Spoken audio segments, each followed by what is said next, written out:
power button will change the operating modes of your Vapure VP series chlorinator. When pressed, the mode will change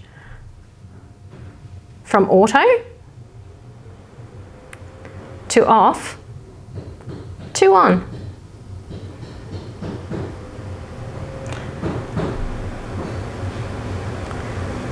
You can also enter into the menu by pressing OK, then using the buttons plus or minus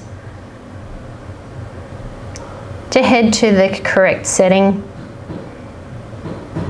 power mode number 8.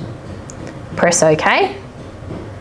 Then by using the plus or minus buttons, you can change the mode from auto to off to on. Then you can save your selection by pressing OK.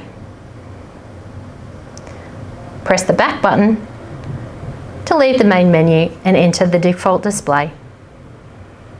In the next video, we'll look at the Chlor Boost button and the menu option.